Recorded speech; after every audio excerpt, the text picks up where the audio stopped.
Oke, hari ini kita akan berbagi ilmu bersama narasumber kita, akan sharing tentang pekerjaannya dan juga tantangan.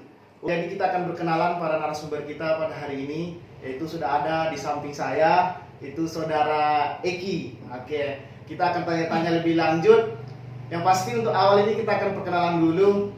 Oke, saudara Eki, apa kabar? Alhamdulillah sehat. Gimana Pak Rofi? Alhamdulillah sehat. Oke, jadi kita akan mengetahui lebih lanjut ibarat pepatah tak kenal maka tak sayang. Jadi hari ini kita perkenalan dulu sebelum kita mulai. Silakan untuk Eki, gimana biodatanya? Silakan. Oke, assalamualaikum warahmatullahi wabarakatuh. Kepada kawan-kawan subscriber Rofi Hendiko, perkenalkan nama saya Eki Pratama. Posisi kawar perencanaan di Desa Aliantan yang lebih kurang bekerja di sini lebih kurang 3 tahun. Oke, itu saja Pak Rofi. Oke, jadi intinya untuk kita berbagi hari ini kita akan mengupas tuntas tentang gimana tugas seorang kepala urusan perencanaan yang ada di desa. Jadi semua perencanaan pembangunan yang di desa itu nanti akan dihandle sama kawar perencanaan. Ya. Bukan begitu? Begitu Pak Rofi. Oke, sip. Perkenalan kita sudah. Jadi posisi Eki hari ini itu sebagai kawar perencanaan. Ya. Apa sebenarnya kawar perencanaan itu menurut Eki? Secara garis besar, kawar perencanaan itu bergerak dalam bidang perencanaan di bidang pemerintahan desa, yaitu tugas utama kawar perencanaan ini yaitu membantu Pak Sekdes dalam proses perencanaan dan administrasi di desa. Iya. Berarti termasuk pembangunan berarti ya? Ya. Merencanakan sekaligus pembangunan. Ya. Oke. Itu biasanya alur dari pekerjaan saudara Eki ini sebagai apa? Kerjaannya misalkan dimulai awal tahun ini, alurnya kita ngerjakan ini, kemudian pertengahan tahun kita ngerjakan ini, sampai akhir tahun. Gimana biasanya di desa itu seperti apa? Pertama kita mulai dulu dari kita ada di desa itu ada beberapa perencanaan. Ya. Pertama itu kita ada perencanaan yang dimulai 6 tahun sekali, yaitu biasanya disebut kawan-kawan di desa itu sebutnya RPJM. RPJM. Apa RPJM itu? RPJM itu ialah rencana pembangunan jangka menengah di desa, yang mana ini dibuat 6 tahun sekali. Biasanya untuk RPJM ini biasanya per periode kadesnya. Oke, berarti kalau satu periode kades itu satu RPJM. Biasanya ya. Oke. Jadi nanti di RPJM itu memuat visi misi Pak Kepala Desa untuk 6 tahun ke depan. Oh gitu. Oke. Berarti itu hal-hal umum berarti ya, tentang kinerja kadesnya ya. Oke. Setelah RPJM itu biasanya kita ngerjakan apa biasanya? Biasanya nanti setelah kita ngerjakan RPJM nanti kita rincikan ya pembangunan kita tahun pertama, tahun kedua, tahun ketiga maupun nyampe nanti tahun ke-6 ya. Karena Pak Kades ini jabatannya berbeda dengan bupati, gubernur atau wali kota. Kalau kepala desa ini masa jabatannya lebih kurang 6 tahun. Oke, 6 tahun. Itu biasanya per tahun itu disebut apa biasanya tuh kerja-kerjanya itu? Kalau untuk per tahun biasanya kita membuat RKP desa. Oke, RKP. RKP desa ini dimulai pada bulan Juni. Juni ya. Juni tahun berjalan. Oke. Berarti pekerjaan 1 tahun ke depan itu kita tuangkan dalam RKP ya. Iya. Oke. Kalau seandainya ada perubahan misalkan apa saja persyaratan yang harus kita lakukan untuk perubahan RKP, misalkan Kades suatu desa itu misalkan ada potensi wisata misalkan. Iya. Sebelumnya kan kita belum membuat di RKP. Iya. Kemudian kita karena ini potensinya sangat bagus, bisa nggak kira-kira RKP ini kita rubah, kemudian kita masukkan potensi ini ke dalam RKP? Bisa sekali Pak Rofi, cuman kita tengok dulu di dalam RPJM desa, yang mana RPJM desa ini harus memuat semua yang ada di RKP. Jadi intinya di RPJM ini adalah keseluruhan yang mungkin diambil satu persatu nanti di RKP-nya. Misalnya ada pembangunan wisata, kita nanti tengok lagi ke RPJM-nya apakah memuat tentang wisata atau tidak. Kalau seandainya tidak ada, kalau tidak ada kita melakukan musrenbang khusus lagi nanti untuk perubahan RPJM desa. oke. Berarti kalau seandainya tidak ada kita musrembang Nah, dulu ya. iya. Habis itu kita masukkan ke situ, Iya. baru bisa masuk ke RKP. Iya. Biasanya kita nanti di apa tuh kalau untuk RPJM kita jarang terjadi perubahan karena RPJM ini kan dibentuk oleh tim. Jadi tim inilah nanti yang mengkaji apakah RPJM ini udah layak untuk desa kita apa belum.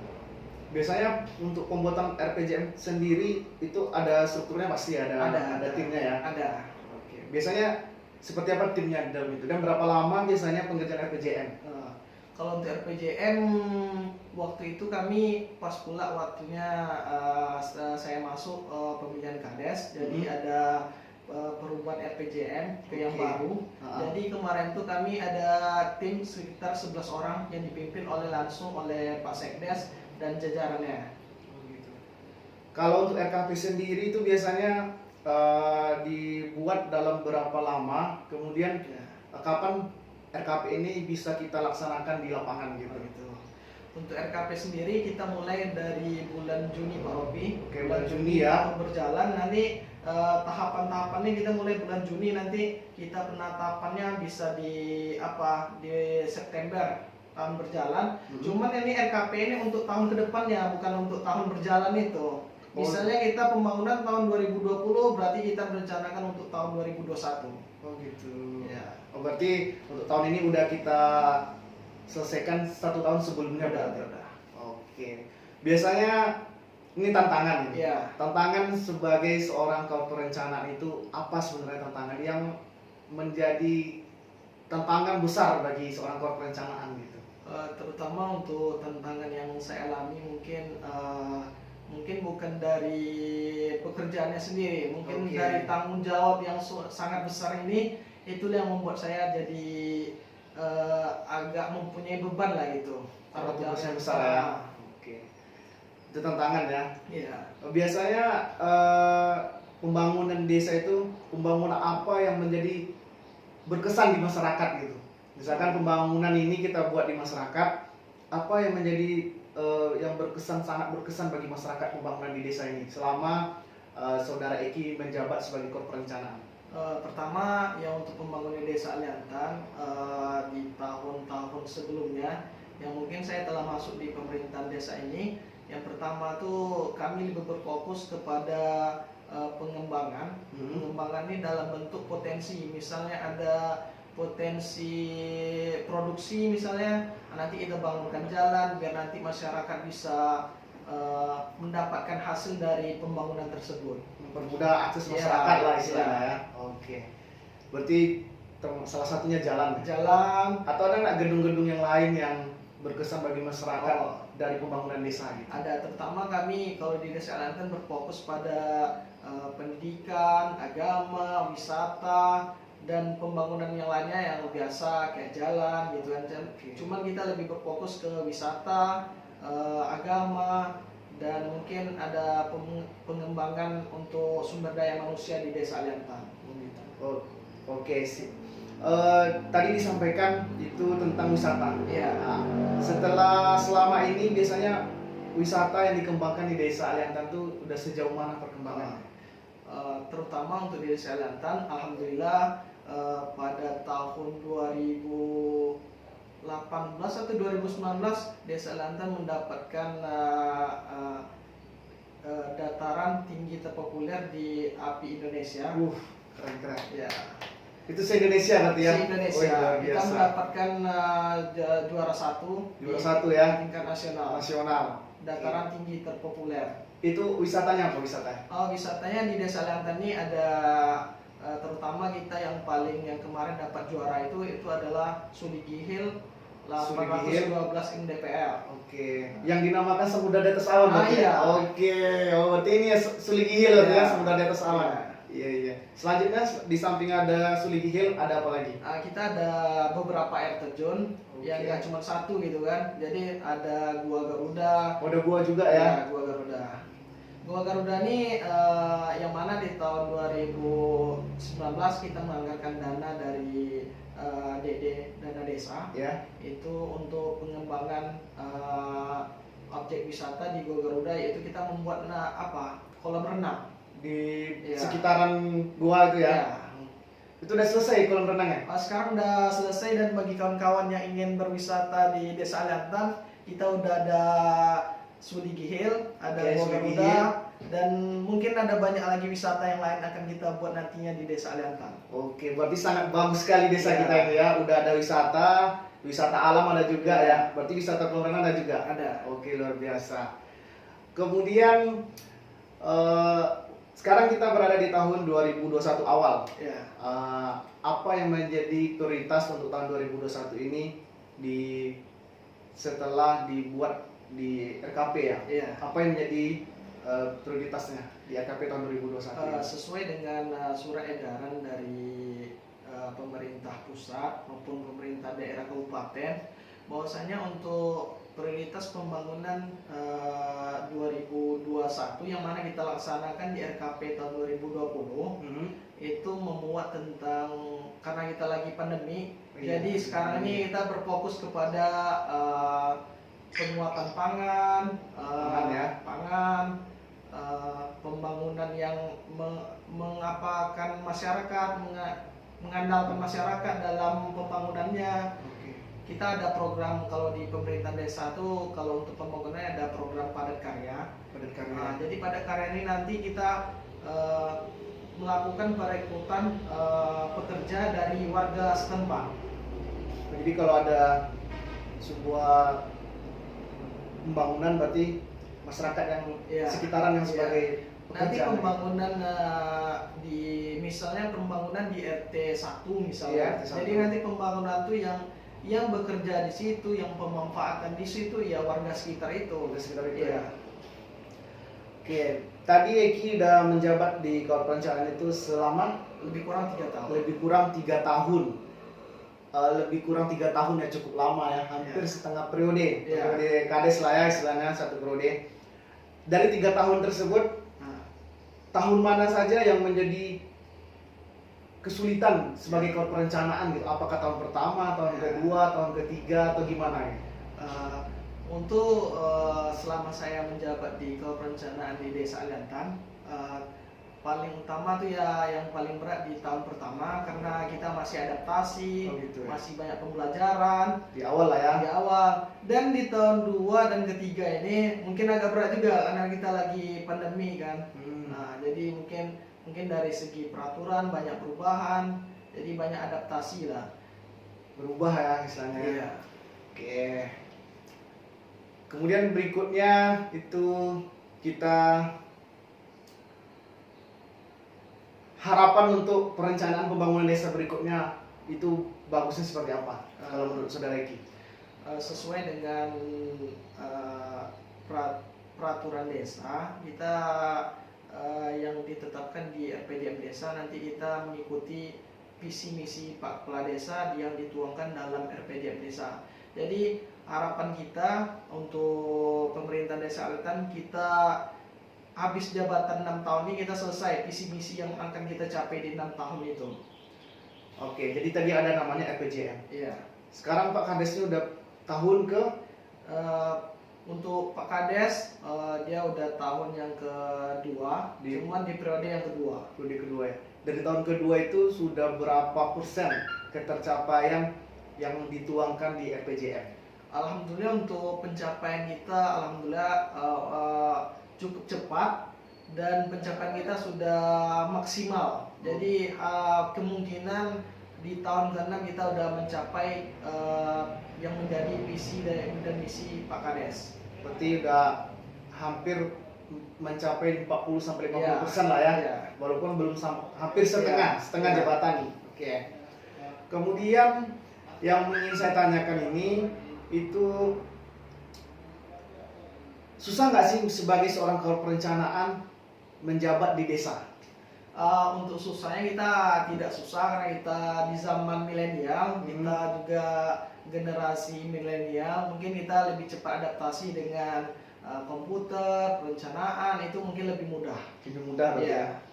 Oke, selanjutnya ada nggak? Kita kan ada yang namanya di desa, tentu pembangunannya kan dari dana desa. Iya. dan juga dari anggaran dana desa dari kabupaten. Iya. Tentu kan dana desa dan dari ADD ini kan terbatas. Iya.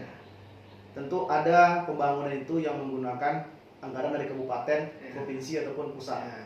Kira-kira anggaran dari kabupaten itu sulit nggak kita mengusahakan pembangunan desa ini mendapatkan pembangunan yang ada di kabupaten? Sulit nggak gitu untuk mendapatkannya? Untuk pembangunan yang kita harapkan dari pihak kabupaten atau provinsi maupun pusat itu cukup sulit dikarenakan ya, kalau untuk kita untuk berkoordinasi dengan pihak kabupaten cukup jauh karena kita di Desa Aliantan ini kecamatan terluar dari Kabupaten Rokan Hulu. Paling ujung lah, Paling ya, ujung. perbatasan sama. Jadi kalau untuk kita koordinasi cukup sulit. Cuman harapan kita nanti kepada pihak pemerintah Kabupaten Rokan Hulu, walaupun kami jauh, tengoklah kami sini. Oke, berarti sering berkunjung lah ke Desa Aliantan ya. Ya, soalnya kami di desa kami ini punya potensi wisata, pertanian, mungkin dan lain-lain. Perkebunan juga Iya. ya. Oke. Kemudian gimana koordinasi kalau seandainya ada sebuah pembangunan yang ada di desa? Misalkan kita nih membangun jalan semenisasi, misalkan semenisasi jalan, itu tahapannya seperti apa? Misal apakah kita membuat RAB dulu, kemudian nanti ada nggak rancangan jalan yang akan kita bikin? Habis nanti pelaporannya setelah jalan itu selesai seperti apa biasanya? Untuk pembangunan yang kita laksanakan di Desa Aliantan, ya, pertama-tama kita nanti untuk pembangunan tuh kita tuangkan di dalam APBD desa. APBD desa ya. Jadi kita anggarkan di APBD desa, nanti setelah itu baru kita laksanakan. Jadi untuk pembangunan itu kita mulai dari survei Survei ya. survei lokasi, nanti kita ada pembuatan RAB, baru nanti kita realisasi pembangunannya. Setelah bangunan jadi, habis itu ada nggak monitoring atau Ada. evaluasi? Untuk monitoring dilaksanakan sendiri oleh pihak kecamatan. Terima kasih untuk pihak kecamatan Kabun yang telah membantu kami dalam proses monitoring di desa kami. Alhamdulillah untuk desa kami sekarang dalam posisi yang lagi on fire-nya, lagi semangatnya. Oke. Selanjutnya kita bertanya sumber pendapatan yang ada di desa. Itu sumber-sumber dana-dana yang ada di desa ini dari mana aja misalkan? Apakah dana dari pusat dan lain sebagainya? Itu seperti apa bisa? Kalau untuk sumber dana di desa ini, terutama kita di tahun yang sekarang kita udah ada ADD, ADD ini dari mana nih biasanya? ADD ini dari alokasi dana desa dari pemerintah pusat, nanti dibagi ke pemerintah kabupaten. Jadi ya? pemerintah kabupaten ini membagi ke desa, Ke seluruh desa. Iya. Oke, pertama ADD, yang kedua ada dana desa. dana desa. Iya. Dari mana sumbernya? Sama lah Pak Rofi, ADD dan ADD itu sama. Nanti realisasinya dari pusat turun ke provinsi turun ke kabupaten. Jadi nanti baru realisasi ke desa berdasarkan apa desanya. Misalnya desa itu dikategorikan ada beberapa, ada desa swadaya, ada swasembada, dan ada mungkin mungkin ada desa tertinggal mungkin di Kabupaten Rokan Hulu. Kemudian yang kedua sudah, yang ketiga Untuk pendapatan di desa kita ada beberapa, yaitu pendapatan asli desa yang berupa pembagian hasil kita dan mungkin dari kerjasama kita dengan pihak badan usaha milik desa. BUMDes ya? Iya, BUMDes. Oke. Ada lagi? Untuk pendapatan yang lain mungkin kita dari pajak. Pajak ya? Pajak. Oke, selanjutnya itu mungkin pertanyaan terakhir mungkin Ya. untuk Eki sebagai kepala perencanaan yang udah menjabat lebih kurang 3 tahun yang di Desa Aliantan. Kira-kira pesan dan kesannya selama menjabat 3 tahun di pemerintahan desa, itu apa kesan dan pesannya selama 3 tahun menjabat? Kesan saya selama di pemerintahan Desa Aliantan, pertama saya merasa inilah rumah kedua saya selama saya berkecimpung di pemerintahan ini. Dan pesan saya untuk rekan-rekan kawan-kawan perangkat desa, khususnya di Desa Aliantan maupun di luar Desa Aliantan, tetap kompak, jalin kerjasama yang baik dengan stakeholder yang ada di desa. Jadi Pesan-pesan.